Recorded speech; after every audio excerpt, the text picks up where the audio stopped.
오늘은 16장 21절부터 마지막 절까지고, 지난 시간에 이제 13절부터 20절까지의 말씀을 상고했습니다. 16절에 주는 그리스도시요 살아계신 하나님의 아들이십니다. 베드로가 그렇게 고백을 했더니 그것은 사람으로서는 알 수 있는 일이 아니다. 혈육으로 알게 한 것이 아니다. 혈육이 알게 한 것이 아니라 하늘에게서 내 아버지께서 알게 하신 것이다. 오늘날도 듣는 귀 깨닫는 마음은 다 여호와 하나님께서 지으신 것이다. 그렇게 말씀하신 것과 같이 오늘날도 듣게 하시고 깨닫게 하시는 것이 다 하나님의 은혜로 되는 것이지 사람의 지식이나 사람의 지혜로서 할 수 있는 일이 전혀 아니다. 그래서 내가 이 반석 위에 교회를 세운다. 그 반석이라는 것은 그리스도의 터 위에 세운다는 얘기지 베드로 위에 세운다는 얘기가 아니다 이겁니다. 천국 열쇠를 주신다. 그 어디에다가? 그 반석 위에 세워진 교회에다가 천국 열쇠를 주는 것이지 베드로에게 천국 열쇠를 주는 것이 아니죠. 반석 위에 세워진 교회가 이제 합법적으로 진리 가운데 있는 교회가 7일을 하게 되어지면 그것이 하늘나라에서도 묶이고 또 땅에서도 풀면은 하늘에서도 풀린다. 이제 그와 같은 내용인 겁니다. 그러면서 이제 21절 이때로부터 예수 그리스도께서 자기가 예루살렘에 올라가 장로들과 대제사장들과 서기관들에게 많은 고난을 받고 죽임을 당하고 제3일에 살아나야 할 것을 제자들에게 비로소 가르치시니. 이게 어느 때로부터요? 베드로가 이와 같은 신앙 고백을 한 때로부터인 겁니다. 베드로가 이와 같이 신앙 고백을 한 것이 주는 그리스도시요 살아계신 하나님의 아들이라고 고백을 하고 난 뒤로부터 그때로부터 주님께서 이제 내려가셔서 고난을 당하시고 죽임 당하시고 3일 만에 부활하실 것을 이제 제자들에게 그때로부터 비로소 그때로부터 가르치시기 시작하셨다. 그런 말씀이죠. 그러면 주는 그리스도시요 살아계신 하나님의 아들이다 라고 이와 같이 고백을 한다는 것은 예수 그리스도를 온전히 영접하고 그리스도인이 되어져 있음을 말하는 겁니다. 다시 말하면 세례받은 자요 거듭난 자요 이제는 그리스도의 것이 되어져서 사는 자가 되어져 있음을 말하는 것이에요. 그러니까 그때가 되어져야 주님의 고난이 무엇인지를 알게 되어지고 아울러서 주님이 이와 같이 고난을 당한다는 것은 주님의 뒤를 쫓아가는 제자들에게도 똑같은 고난과 그와 같은 환난이 있음을 말씀을 하고 있는 것이죠. 요한복음 15장에서도 말씀하고 있죠. 나를 이렇게 핍박하고 또 미워하였으니 너희들에게도 동일하게 그와 같은 핍박과 환난이 있을 것인데 그러나 종이 주인보다 절대 크지 못하니까 너희들이 받게 되어질 환난이나 고난이라는 것이 주님이 겪으신 것만은 못하다 이겁니다. 그러니까 제자들도 반드시 그와 같은 일을 겪게 되어질 것을 말씀을 하고 있는 거예요. 그러면 그와 같이 고난이나 연단의 과정 또는 주를 위하여 순교까지 할 수 있는 그와 같은 믿음의 자리에 이를 그와 같은 하나님의 말씀은 이와 같은 신앙의 고백이 이루어진 자에게야 그러한 하나님의 말씀을 증거해 주어야 되는 거예요. 특별히 이 마지막 때 첫째 부활이다, 환난을 통해서 순교를 한다는 것은 아무에게나 그냥 얘기한다고 될 수 있는 일이 절대 아니다 이겁니다. 한 가지 예를 들면 예전에 그 전에 한번 노회에서 하나님의 말씀을 증거했더니 어떤 예전에 노회에 있을 때 어떤 여자 목사님이 그 말씀을 듣고서는 너무 은혜를 받은 거예요. 그래가지고서는 목사님한테 말씀을 듣게 되어지면 제가 그 말씀에 완전히 빠져들어갈 것 같아가지고 겁이 난다는 거예요. 그래가지고서는 저는 이제 그 당시에는 참 말씀에 은혜를 받았구나 싶어가지고서는 이 말씀을 쭉 쫓아가면 순교하게 됩니다. 이렇게 깜짝 놀래가지고 그다음부터는 말도 안 해서 순교라는 것 자체가 그것이 싫은 거예요.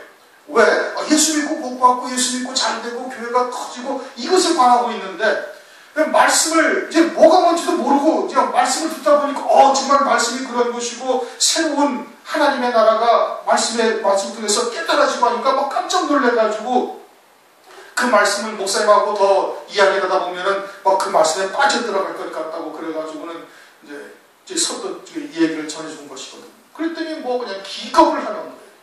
이것은 뭐 그때나 지금이나 똑같은 겁니다. 그러니까 그리스도가 나의 주가 되신다는 것을 신앙을 고백한다는 것은 그리스도 안에서 세례받은 자를 말하는 거예요. 할례받은 자, 할례받은 자여야 아브라함의 자손이죠. 그렇죠? 골로새서 2장 11절을 보면 그 할례가 뭐냐? 육적 몸을 벗는 것이요 그리스도의 할례다. 그러면서 12절에 그것을 뭐라고 해요? 그 세례라고 말씀하고 있어요. 그렇게 일반적으로 교회에서 그냥 물방울 몇 방울 떨어뜨린다든지 아니면 물속에 뭐 침례를 받았다든지 이것이 중요한 것이 아니고 그것은 형식적인 것이고 중요한 것은 그리스도 안에 새 생명으로 사는 자가 되었느냐 아닌가 이게 중요한 거예요. 그렇게 되어져야 그리스도를 위해서 고난도 감수할 수가 있게 되어지고 거기에서 더 신앙이 자라나가게 되어지면 그리스도를 위하여 예수의 증거와 하나님의 말씀을 인하여 목배임까지도 받을 수 있는 자가 되는 거예요. 그런데 그렇지도 아니한데 여전히 육으로 살고 있고 그냥 육신에 속한 것, 육에 속한 것이 온 신앙의 목적이고 삶의 목적이 되어져 있는 사람한테 예수를 위해서 고난도 받아야 될 것이고 종국에 가서는 순교도 해야 된다고 이야기를 한다면 받아들일 수가 있겠는가? 절대 못 받는다 이겁니다. 그러니까 이때로부터 언제로부터 주는 그리스도시요 살아계신 하나님의 아들이다고 고백을 한 때로부터 그것을 입술로만 하는 것이 아니라 실제로 자기가 온전히 거듭난 자가 되어져서 육적 몸을 벗은 자 그리스도의 할례를 받은 자가 되어졌을 때로부터 이제 그리스도를 위한 고난을 감수할 수 있는 자가 되는 거예요. 그런데 그러지도 아니하고 그저 먹고 마시고 시집가고 장가가는 일이 모든 신앙의 목적이 되어져 있는데 거기에다가 순교다, 환란이다, 환란을 통해서 하나님께서는 순교를 이루게 하시고 그것으로 천재 부활의 영광을 입혀주시는 역사를 하나님께서 하시는 것이니 이 환란이 차라리 복이다. 이 얘기를 하면 미쳤다 소리밖에 못 듣는 겁니다. 예수를 믿어도 제대로 믿어야지 그렇게 외골수로 믿는 것은 잘못됐다. 하면서 온갖 이야기로 핑계를 만들어서 그런 말씀을 방해하고 듣지 아니하는 거예요. 언제로부터? 그때로부터 주님이 제자들에게 내려가셔서 예루살렘에 가셔서 이와 같은 고난을 당하고 결국은 죽임을 당하고 제3일 만에 살아나셔야 할 것을 그때에서야 제자들이 받아들일 수가 있다 이겁니다. 그러나 지금은 아직은 성령이 임한 때가 아니거든요. 그러니까 이제 베드로가 아주 기가 막힌 이야기를 그 뒤에 하시는 겁니다. 하게 되는 것이죠. 그래서 이때로부터 예수 그리스도께서 자기가 예루살렘에 올라가 장로들과 대제사장들과 서기관들에게 많은 고난을 받고 죽임을 당하고 그것을 제자들에게 이야기하신다는 것은 서두에도 이야기했던 것처럼 제자들이 주님의 뒤를 쫓아가게 되면 반드시 그들도 역시 이와 같은 고난과 환난을 겪게 되어질 것이고 결국에는 또 어떻게 돼? 죽임까지 당하게 되어질 것을 말씀을 하고 있는 겁니다. 그래서 실제로 제자들이 다 그 길을 걸어간 거예요. 이후에 이제 성령을 받고 나서 그와 같은 고난과 환난을 겪을 때 오히려 예수 그리스도의 이름으로 인하여 능력받음을 기뻐하면서 간 거예요. 순교도 아주 기뻐하면서 순교를 당한 거예요. 그 온전한 거듭난 존재가 되어져서 하늘에 예비된 영광이 무엇인지를 깨닫게 되어지니까 아주 기쁨으로 그와 같은 일을 감당하게 되어지는 겁니다. 그리고 또한 제3일에 살아나야 할 것을 제자들에게 비로소 가르치시니 제3일에 살아난다는 것은 앞에 지금 바리새인들과 사두개인들에게는 어떠한 표적밖에 보여줄 것이 없다. 요나의 표적밖에 보여줄 것이 없다라고 말씀한 것에 대해서 이제 설명을 제자들에게 말씀을 해주시는 겁니다. 그들은 요나의 표적밖에 보여줄 것이 없고 너희들은 제3일에 주님의 부활의 표적을 주님께서 보여주시는 거예요.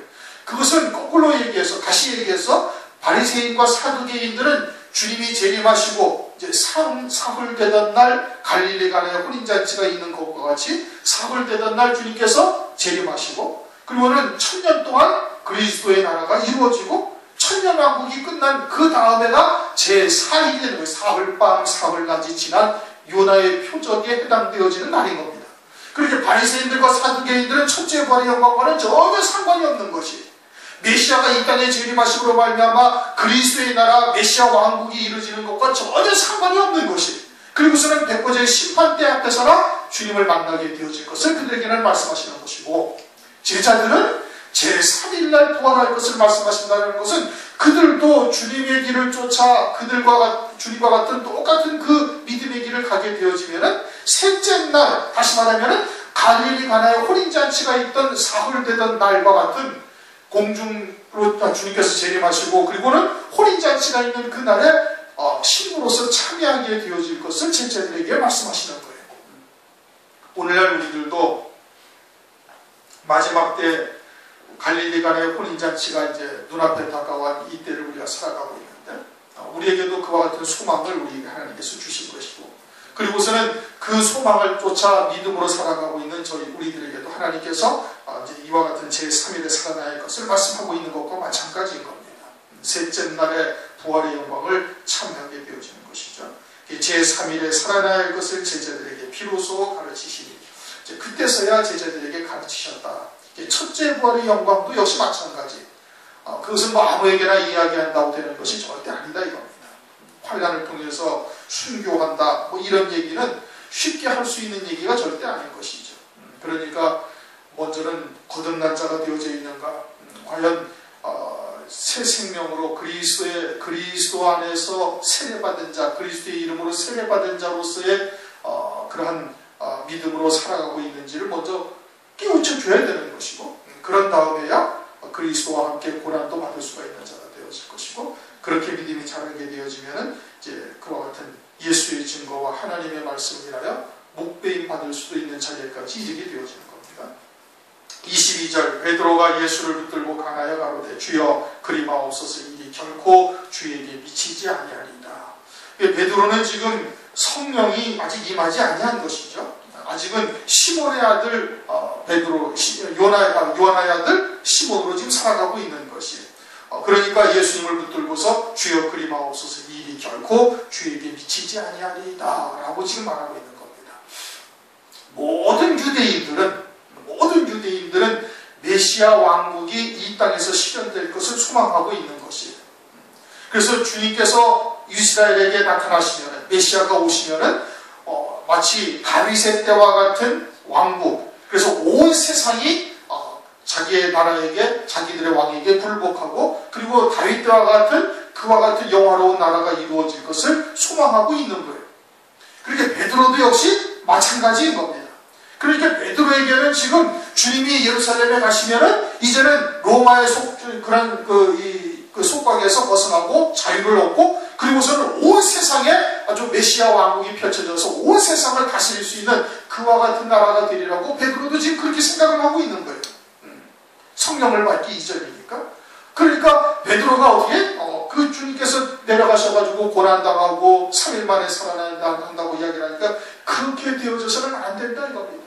우리가 이제까지 주님을 위해서 3년 반 동안 쫓아다니면서 얼마나 헌신을 하고 모든 것을 다 버리고 쫓았는데, 그 쫓은 이유가 뭐예요? 메시아 왕국에서 자기들이 뭔가 한 자리를 하면서 권세를 누리고 부귀영화를 맛보기를 좀 소망하고 있었던 것이거든요.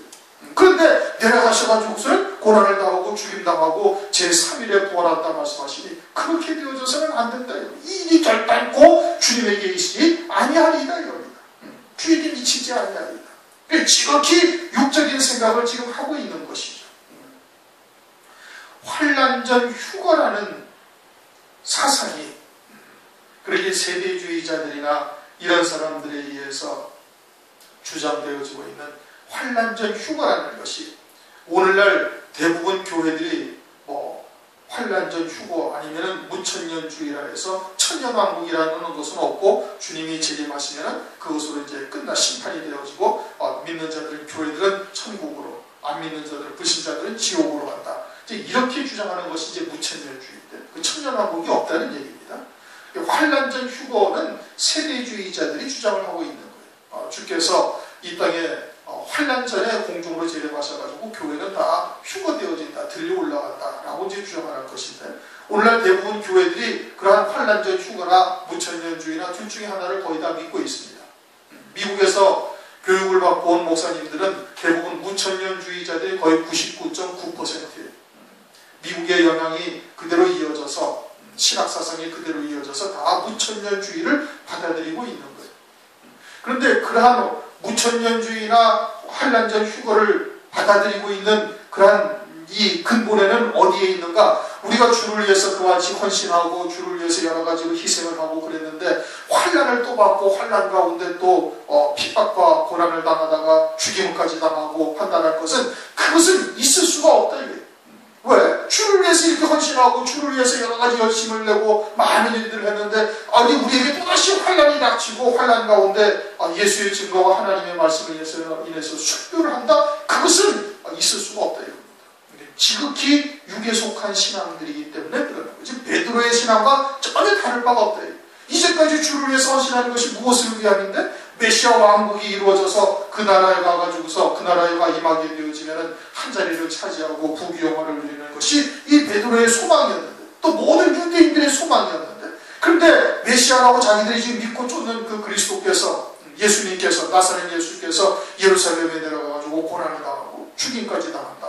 또 3일 만에 부활한다. 그럼 부활이라는 것은 다시 살아난다라는 것은 아예 귀에 들어오지도 않는 거예요 지금. 그것은 귀에 들어오지도 아니하고 내려가셔가지고 고난당하고 죽임당한다 하시니까 그런 일이 절대 있어서는 아니 되겠다. 그런 일이 그리마옵소서 이 일이 저에게 결코 미치지 아니하리다 라고 지금 말하고 있는 거예요. 그와 같은 사상이 오늘날 환난전 휴가나 무천년주의를 만들어낸 것이에요. 성경에도 없는 것을 어거지로 만들어서 그와 같이 주장을 하고 있는 것이죠. 베드로와 같은 생각을 지금 갖고 있는 겁니다. 그러자 23절 예수께서 돌이키시며 베드로에게 이르시되 사단아 내 뒤로 물러가라. 너는 나를 넘어지게 하는 자로다. 네가 하나님의 일을 생각지 아니하고 도리어 사람의 일을 생각하는도다. 베드로가 불과 얼마 전에는 바요나 시몬아 네가 복이 있도다. 이를 내게 할 것은 혈육이 아니요 하늘에 계신 내 아버지께서 알게 하신 것이다 하면서 아주 복이 있다고 칭찬을 받았거든요. 그런데 그냥 불과 얼마 후에 바로 사탄이라는 어마어마한 책망을 받는 거예요. 아니 주님의 제자인데 좀 살살 얘기하고 좀 부드럽게 얘기해서 점진적으로 깨닫게 하시면 될 터인데 이렇게 그냥 매몰차게 아주 그냥 단칼에 자르듯이 그냥 사탄아! 내 좀 물러가라 라고 이야기하실 수가 있는가. 로마서 8장을 보시면 로마서 8장을 한번 보십시오. 로마서 8장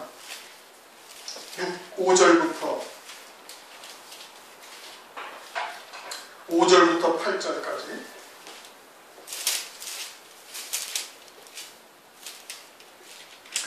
다 같이 읽습니다. 시작. 육신을 쫓는 자는 육신의 일을 영을 쫓는 자는 영의 일을 생각하나니 육신의 생각은 사망이요 영의 생각은 생명과 평안이라.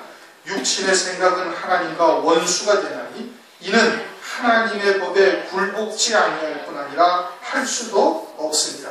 육신에 있는 자들은 하나님을 기쁘시게 할 수 없느니라.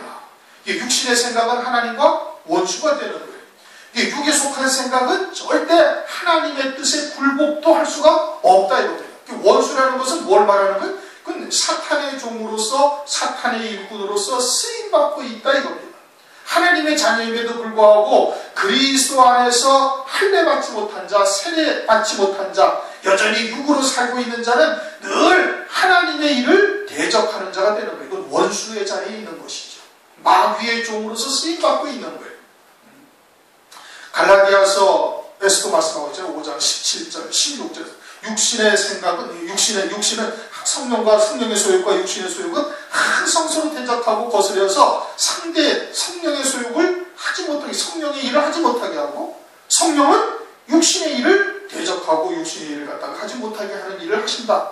갈라디아서 5장에서 말씀을 하고 있지 않습니까? 그런데 베드로는 지금 육에 속한 생각으로 가득 차 있는 것이에요. 육에 속한 생각으로 가득 차 있으면서 하나님의 일, 즉 주님께서 내려가셔가지고 지금 고난을 당하시고 십자가에서 죽임당하시고 부활하셔야 우리의 속죄, 구원의 문제가 온전히 해결되어지는 거예요. 주님께서 우리를 위해서 피 흘리셔서 우리의 죄를 갖다가 다 사하실 것이고 부활하심으로 말미암아 의롭다 하는 자들의 그런 영광이 무엇인지를 우리에게 알려주셔야 되는데, 보여주셔야 되는데, 부활의 첫 열매가 되셔야 되는데 그렇게 하지 못하게 하는 것이 그것이 사단의 일이고 사단의 일꾼으로서 행하고 있는 것이다 이겁니다. 그래서 사탄아 내 뒤로 물러가라. 너는 나를 넘어지게 하는 거다. 네가 하나님의 일을 생각지 아니하고 도리어 사람의 일을 생각하는도다. 그러므로 마지막 때에도 육에 속한 자들이 첫째 부활의 영광 또는 환난을 통해서 이루실 하나님의 구원의 세계를 듣지 못하고 또 그것을 대적하고 핍박하고 죽이는 자리에 내어주는 겁니다. 똑같이 이와 같이 베드로와 같은 생각을 갖고 있는 이와 같은 신앙이 마지막 때 환난을 통해서 이 구원을 대적하는 것이 첫째 부활이나 또는 천년왕국이나 이런 것을 다 대적하고 이루지 못하게 하는 일들을 하는 것이죠.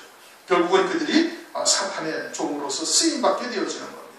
그러니까 24절 이에 예수께서 제자들에게 이르시되 아무든지 나를 따라오려거든 자기를 부인하고 자기 십자가를 지고 나를 쫓을 것이니라. 자기를 부인한다는 것은 내 생각이나 내 지식이나 또는 내 감정까지도 다 부인하라 이겁니다. 즉 예수 안에서 세례받은 자가 되어져서 예수와 함께 장사한 바 되어져야 되는 거예요. 그래서 갈라디아서 2장 20절 말씀처럼 내가 예수와 함께 십자가에 못 박혀 죽었나니 그런즉 이제는 내가 산 것이 아니요 내 안에 그리스도께서 사신 것이다. 즉 하나님의 말씀을 믿는 믿음으로만 사는 자가 되어져야 자기를 부인하는 자가 되는 거예요. 고린도후서 10장 5절의 말씀처럼 모든 생각을 사로잡아서 그리스도 앞에 딱 무릎을 꿇게 해야 되는 거예요. 거기에는 감정까지도 꿇게 해야 되는 거예요. 뭐 지식이나 경험이나 또는 내 의지나 이런 것은 그런 것은 물론이고 자기의 감정까지도 하나님의 말씀 앞에 딱 무릎을 꿇어야 예수 앞에 죽은 자가 되는 거예요. 그게 자기가 부인되어지는 거예요. 그 다음에 자기 십자가를 진다라는 것은 그럼에도 불구하고 육신을 입고 살고 있는지라 육신의 소욕들이 계속 우리의 생각과 마음을 사로잡아 가는 것이죠. 그런데 그것을 어떻게 정과 욕심을 십자가에 못 박아야 되는 거예요. 사도 바울처럼 나는 날마다 죽노라 고백하는 자가 되어져야 된다 이겁니다. 먼저는 예수 그리스도의 이름으로 세례받은 자가 되어야 될 것이고 그 다음에는 끊임없이 정과 욕심을 십자가에 못 박는 자가 되어야 되는 거예요. 말씀 앞에 나를 굴복시켜야 되는 것이죠. 그것이 자기를 부인하고 자기 십자가를 지고 주님의 뒤를 쫓아야 된다. 제자라면은 마땅히 그래야 하는 것이고 오늘날 우리들도 역시 그렇게 되어야 되는 겁니다. 이것이 지식으로는 생각으로는 뭔가 이해가 돼요. 안단 말이에요. 이 거듭난 자가 되어지면 자기를 부인하고 자기 십자가를 진다라는 것이 무엇인지는 알고는 있어요. 근데 이게 실제 상황이 내 앞에 딱 맞닥뜨려지면 이게 절대 쉬운 일이 아닌 겁니다. 쉬운 일이 아니고요. 이 자기가 하고자 하는 것들을 꺾을 수는 있겠죠. 환경이 되지 않냐니까 환경을 하나님께서 그렇게 허락지 않냐시니까 그것을 꺾여질 수가 있는데 이 감정을 하나님 앞에 내려놓는다는 것이 절대 쉬운 일이 아니에요. 그러니까 부단히 어떻게 예배를 통해서 그것이 깨달아지고 회복이 되어지게 되는 겁니다. 그리고 당사자는 그거를 잘 수긍하기가 어려워요. 그러니까 어떻게 제3자한테 목사한테 와서 물어보면 목사는 한 발 물러서 있는 자이니까 하나님의 말씀을 가지고 무엇이 잘못되어져 있고 어떻게 하는 것이 온전한 하나님의 뜻을 쫓는 길이라는 것을 알려드릴 수가 있는 것이죠. 그러니까 그런 것을 목사한테 이제 상담을 하실 수가 있는 것이죠. 자기를 부인하고 자기 십자가를 지고 나를 쫓을 것이니라. 누구든지 제 목숨을 구원코자 하면 잃을 것이요 누구든지 나를 위해 제 목숨을 잃으면 찾으리라. 어떤 목숨을 구원코자 하면 육신의 목숨을 구원코자 하면 즉 육에 속한 신앙에서 계속 살고자 한다면 그러면 어떻게 무엇을 잃는다? 영원한 생명을 잃어버리는 거예요. 그러나 육신의 목숨을 주님 앞에서 포기하게 되어지면 자기를 부인하고 자기 십자가를 지게 되어지면 영원한 생명을 얻게 되어진다. 이 역설적인 거예요. 하나님의 나라는 그런 거예요. 그렇게 부단히 자기 십자가를 지고 자기를 부인하고 자기 십자가를 지라고 말씀하고 있는 것이죠. 26절 사람이 만일 온 천하를 얻고도 제 목숨을 잃으면 무엇이 유익하리요? 사람이 무엇을 주고 제 목숨을 바꾸겠느냐. 세상에서도 육신의 목숨보다 더 소중한 것은 이 세상에 존재하지 않습니다. 그러니까 아무리 재물이 많은 사람일지라도 육신의 목숨을 구하기 위해서 모든 것을 다 허비하는 거예요. 암병이 걸려가지고 큰 돈이 들어간다 할지라도 온 집을 팔고 재산을 다 처분한다 할지라도 그 목숨을 부지하기 위해서 병원에 가서 치료를 받는 이유가 그런 것 아니겠습니까? 뭐가 제일 소중한 건 육신의 목숨이 제일 소중한 거예요. 그와 같이 하늘나라, 육신을 복권하면 영원한 하나님의 나라가 있는데 하나님 나라에서의 영생을 누리는 것이 그 어떤 것보다도 가장 소중하다 이겁니다. 이 세상에 그 어떠한 것보다도 하늘나라에서 영생을 누리는 것이 가장 소중한 것이. 누가복음 12장에서도 그 부자의 비유가 있잖아요. 세상에 많은 것을 얻을지다 할지라도 내 영혼아 이제 넉넉하니 창고를 넓게 짓고 먹을 것을 추수한 것을 다 쌓아놓고 이제는 좀 영화를 누리면서 넉넉하게 여유를 부리면서 그렇게 살자 할 때 하나님께서 네 영혼을 오늘 밤 데려가신다면 그것이 다 뭔 소용이 있겠느냐. 아무 소용이 없는 것이죠. 그처럼 사람이 만일 온 천하를 얻고도 제 목숨을 잃으면 무엇이 유익하리요? 사람이 무엇을 주고 제 목숨을 바꾸겠느냐. 영원한 생명이 가장 소중한 것이니 이 땅에서 영생을 위하여 열매 맺는 삶을 사는 것보다 더 귀한 것이 없다. 27절 인자가 아버지의 영광으로 그 천사들과 함께 오리니 그때 각 사람이 행한 대로 갚으리라. 인자가 아버지의 영광으로 온다는 것은 주의 재림의 때를 말하는 겁니다. 주의 재림의 때 각 사람에게 그 행한 대로 주님께서 갚아주신다는 그 각 사람은 제자들의 신앙을 가진 자들을 말하는 것이에요. 주님이 재림하실 때 요나의 표적을 보여주시겠다 하신 그 바리새인과 사두개인들은 여기에 해당되는 사람들이 아닌 겁니다. 이것은 제3일의 부활에 해당되어지는 자들이 여기에 각 사람에 해당되어지는 것이고 그들에게 행한 대로 갚아주리라 그렇게 말씀하고 있는 것이죠. 다시 말하면 첫째 부활의 영광을 입는 그들에게 하나님께서 그 신령한 몸을 입게 하시고 그 영광의 기업을 누릴 수 있는 자들로 하나님께서 그 행한 대로 갚으시리라 이겁니다. 이건 계시록 20장에도 보면 모든 죽은 자들은 천년이 차기까지 다시 살지 못하는데 예수의 증거와 하나님의 말씀이라 묵배임 받은 자들만 첫째 부활의 영광을 입는다고 성경이 아주 정확하게 명시를 딱 해놓고 있는 겁니다. 그래서 그때의 각 사람이라는 것은 첫째 부활의 영광을 입는 자들을 의미하고 있는 것이에요. 28절 진실로 너희에게 이르노니 여기 섰는 사람들 중에 죽기 전에 인자가 왕권을 가지고 오는 것을 볼 자들도 있느니라.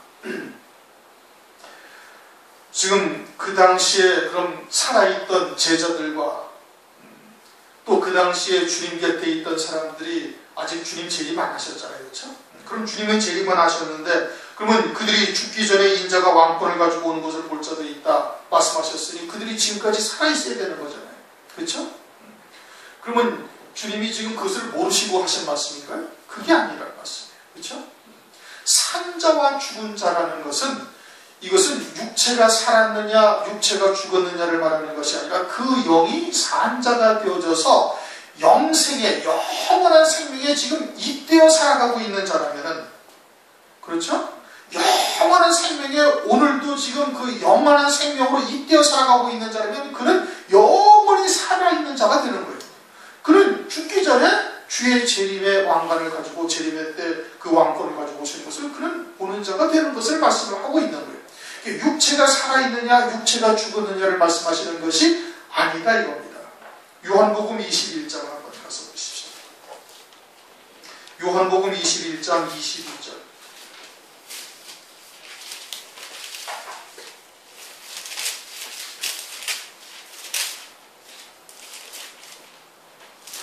요한복음 21장 22절 예수께서 가라사대 내가 올 때까지 그를 머물게 하고자 할지라도 네게 무슨 상관이야 너는 나를 따르라 하시더라. 주님이 부활하신 후에 갈릴리 바다에서 이제 고기를 잡으시던 제자들에게 나타나셔가지고 이제 생선을 구워서 주시고 그런 다음에 이제 베드로에게 주님께서 말씀하신 겁니다. 네가 늙어서는 남이 네 발을 벌리리라. 이게 베드로가 이제 어떻게 죽을 것을 주님께서 말씀해 주셨어요. 그렇게 베드로가 주님에게 딱 던지는 말이 뭐냐면은 이제 사도 요한을 보고 이 사람은 어떻게 되겠습니까? 나는 이제 늙어서는 네 팔을 남이 원치 않는 곳에 들어가서 남들이 네 팔을 벌리라. 이제 순교하게 되어질 것을 말씀하시니까 사도 요한은 그럼 어떻게 돼요, 주님? 하고 물은 거예요. 그러니까 주님께서 하신 말씀이 내가 올 때까지 그를 머물게 하고자 할지라도 네게 무슨 상관이냐? 그러니까 주님이 오실 때까지 그를 머물게 한다 할지라도 너하고는 상관이 없다 이거예요. 그러니까 그 말씀의 이면에는 어떤 뜻이냐면 사도 요한은 주님이 오실 때까지 주님께서 머물게 하신다라는 뜻이 은연중에 내포되어 있는 거거든요. 그럼 사도 요한이 지금까지 살아있어요? 죽었어요. 그러면 사도 요한에게 주님께서 하신 말씀이 내가 올 때까지 머물게 한다 할지라도 그건 너와 상관이 없다 하신 그 말씀의 의미는 어떤 의미냐? 그것은 사도 요한이 지금 요한계시록의 말씀을 통해서 그 영적인 생명들을 지금도 살리고 있는 거예요. 영원히 산자가 되어져서 그 요한계시록의 말씀을 통해서 주님이 재림하실 때까지 그 생명들을 살리는 일을 지금 해나가고 있는 거예요. 그러니까 주의 재림의 때까지 사도 요한은 그 생명을 살리는 일을 해나가고 있어요. 살아있는 것과 마찬가지인 것이죠. 그것을 의미하고 있는 것이죠. 그러니까 내가 여기 이제 다시 본문으로 돌아와서 진실로 내가 너희에게 이르노니 여기 서는 사람 중에 죽기 전에 인자가 왕권을 가지고 오는 것을 볼 자들도 있다. 볼 자들도 있다? 그러면 11제자는 보는 자들에게 들어가는 것이고 가룟 유다는 보지 못하는 자에게 들어가는 거예요. 왜? 가룟 유다에게는 그 생명이 있지 아니하기 때문에 그러는 겁니다. 그러므로 인자가 왕권을 가지고 오는 것을 보는 자들은 영원한 생명에 잇대어서 살고 있는 11제자들은 주님이 재림하실 때까지 그 영원에 잇대어 살고 있으니까 그 생명으로 주의 재림을 보게 되어질 것을 말씀을 하고 있는 것이고, 또 그때 첫째 부활의 영광을 입고 왕권을 가지고 실제 오시는 것을 주님이 오시는 것을 다 보게 되어지는 겁니다. 마지막 때 오늘날 우리들도 그와 같은 은혜를 입고 산다는 것이 하나님의 크신 은총인 것이죠. 그런데 불구하고 이처럼 환난전 휴거나 또는 무천년주의를 주장하는 것이 오늘날 교회들의 대부분 교훈들인 겁니다. 무천년주의 또는 환난전 휴거 설과 같이 이제 설로서 지금 교회들에게 그와 같은 잘못된 것들을 가르치고 있는데, 그것이 다 어디에서 기인한 거예요? 육에 속한 신앙에서 기인된 겁니다. 그러니까 신앙의 목적을 먹고 마시고 시집가고 장가가는 것에 신앙의 목적을 두고 살고 있는 것이, 마귀는 끊임없이 그런 거에서 우리의 생각을 벗어나지 못하게 하려고 고난을 주기도 하고 풍요로움을 안겨주기도 하는 것인데, 그런데 거기에 빠져서 그냥 고난만 벗어나고 그냥 먹고 사는 문제에서 해결받으려고 그냥 허우적거리다가 시간 다 지나는 겁니다. 그래가지고 다 늙어서 주님 앞에 갈 때가 다 되어져서야 그때서야 깨달게 되어지면 그때는 아무 소용이 없는 거예요. 그 마귀의 조롱거리가 되는 것이죠. 그냥 마귀가 휘두르는 대로 그냥 엎어졌다 일어났다 진흙구덩이에 처박혔다 조금은 편안해서 하하호호 웃고 다니다가 그러다가 그냥 그것으로서 일생을 다 마치는 자가 됩니다. 하나님이 우리를 이 땅에 보내신 것은 영원한 나라의 영생의 기업을 예비하게 하기 위해서 보내신 겁니다. 영생을 예비하기 위해서 보내신 겁니다. 그런데 그와 같이 마귀의 조롱거리가 되어져서 마귀가 휘두르는 권세에 그냥 거기에 넘어졌다 일어났다 하면서 일생을 보내게 되어지면, 그러면은 주님 앞에 서는 날에 아주 큰 수치를 겪게 되어지는 겁니다. 그런데 마지막 때가 그러하다고 성경에 말씀을 하고 있잖아요. 노아의 때와 같이 먹고 마시고 시집가고 장가가는 일에 사람들이 다 빠져서 살고 있는 거예요. 오늘날 우리들이 그와 같은 하나님의 뜻을 깨달았다면 보다 더 주님의 일에 헌신할 수 있기를 주님의 이름으로 축원합니다. 우리 통성을 잠시 기도하시겠습니다.